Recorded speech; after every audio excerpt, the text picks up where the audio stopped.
seringkali berpikir secara irasional. Kalau misalnya orangnya berkecukupan, bukan berkecukupan dalam hal bahwa dia mempunyai sesuatu yang berlebih sekali, tapi berkecukupan dibandingkan dengan kehidupan sebelumnya, misalnya tahun ini, tahun sebelumnya. Kalau dia berkecukupan seperti itu, dia biasanya tidak sesadis itu. Tapi dalam hal ini mungkin dia berpikir sudah di mana dia anak baru lahir dia butuh susu itu kan mahal, bukan murah. Dia masih anak ya, mungkin di bawah remaja. Jadi sekarang dari mana dia juga penghasilannya dari mana? Jadi akhirnya melihat lagi banyaknya orang-orang yang membuang bayi. Sekarang kan lebih banyak daripada dulu-dulu. Banyaknya orang yang tidak memperdulikan masalah kehidupan orang lain, termasuk ya kehidupan misalnya keluarganya. Lalu dari suami istri juga seringkali terhadap anaknya juga tidak peduli. Jadi dampak daripada kesulitan yang dihadapi, kita kembalikan apa kesulitan saat ini yang dihadapi. Saat ini yang dihadapi kan kesulitan ekonomi. Dalam hal ini, kalau ada masalah ekonomi, maka dia mencari jalan keluar. Jalan keluarnya apa? Jalan keluarnya tidak ada. Ya sebetulnya ada juga jalan keluarnya. Dia berikan ke tempat pengasuh anak. Tapi apakah dia tahu harus kemana? Jadi pengetahuan harus membawa anak itu kemana, itu juga kurang.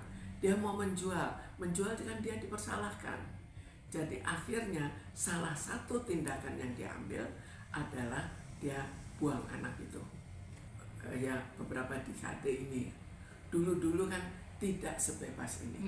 Jadi ini adalah masalah bagaimana para remaja menerima bahwa seks itu bebas memang. Jadi itu lebih masalah bagaimana tata krama yang berlaku di dalam suatu lingkungan, diterimanya bagaimana. Dan akhirnya kalau itu sudah bebas, akibatnya juga apa? Dampaknya kurang diperhatikan. Kalau dulu dampaknya masih orang tuanya mungkin menampung atau apa, ada suatu cara.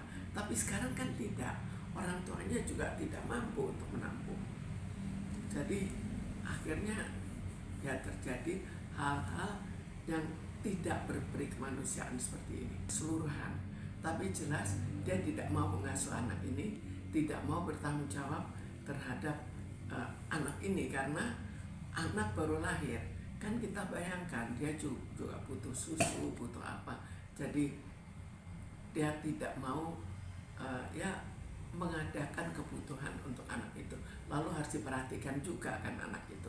Kan kita tidak bisa ditaruh begitu saja, kan nggak bisa. Lalu kita lihat apakah masyarakat mengecam atau tidak. Masyarakat juga relatif acuh juga. Walaupun kalau sudah sampai dibuang, ada saja menampung. Tapi secara keseluruhan, bandingkan dengan dulu, itu lebih banyak acuhnya. Jadi orang juga melihat masyarakat juga nggak peduli, ya udah dia lakukan. Tidak ada misalnya dia tanya ke tetangga bagaimana apa yang harus saya lakukan. Lalu dia juga tidak tahu dalam hal ini harus diberikan ke panti asuhan, di mana panti asuhan pun juga banyak mengecewakan. Dia berada bersama dengan siapa, bagaimana orang tuanya.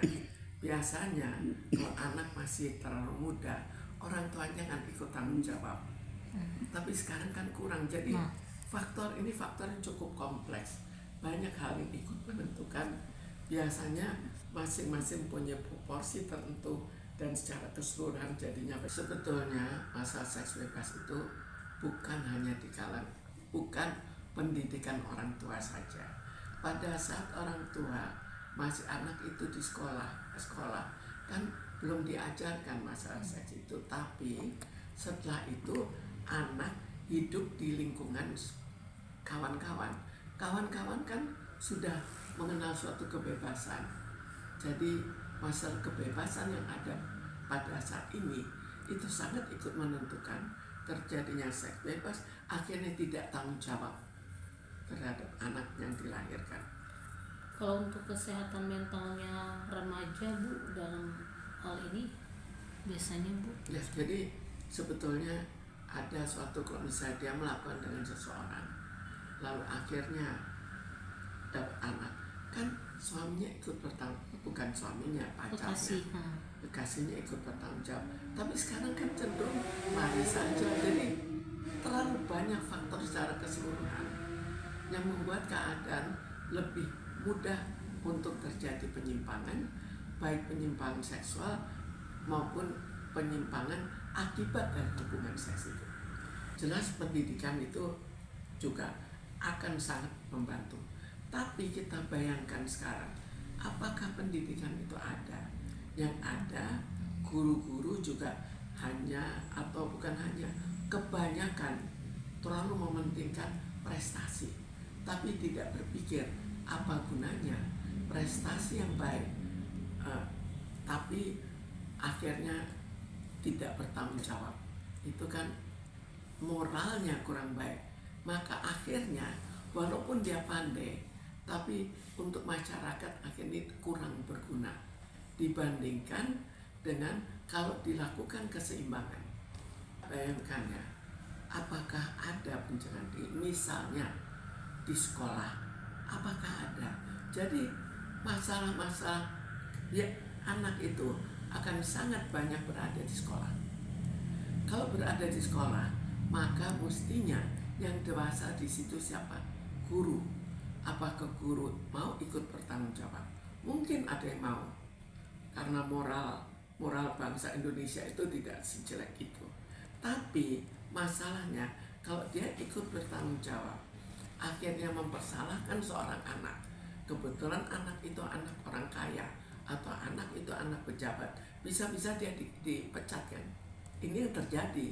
Jadi akhirnya dipaksakan untuk memilih untuk tidak bertanggung jawab, cari amannya. Sangat berpengaruh. Tapi sekarang hubungan sosial satu dengan yang lain kan juga kurang baik. Tetangga menyiksa anaknya juga tidak ada kan pelaporan ke polisi, karena takut nanti malah dia yang dipersalahkan. Atau kalau tidak dipersalahkan, takut dia terganggu terus untuk terus jadi saksi. Jadi ini kita lihat fakta-fakta ya, kejadian yang sangat berat pun tetangga seringkali tahu tapi membiarkan. Kan kalau memang kita sudah mengakui bahwa faktor ekonomi itu sangat menentukan, maka perbaiki ekonomi. Tapi perbaikan ekonomi tidak semudah itu. Sebetulnya kita negara kaya, mestinya jangan sampai akhirnya terlalu tidak berkecukupan. Itu salah satu faktor. Kemudian kita lihat bagaimana masalah pandangan sosial atau bantuan sosial tidak perlu dalam bentuk uang, tapi misalnya anak ini bermasalah, maka orang tuanya ya guru-guru ikut campur. Jangan sampai misalnya terjadi pembunuhan dari seorang anak di sekolah dan diketahui gurunya lari. Jadi itu kan semua tanggung jawab sosial yang harus dikembangkan. Dan dikembangkannya guru-guru harus ikut berpartisipasi, tapi guru harus ikut dilindungi jika dia melakukan suatu tindakan demi untuk kebaikan murid-muridnya. Jangan akhirnya dia lakukan untuk kebaikan muridnya, tapi muridnya mengeluh ke orang tuanya, gurunya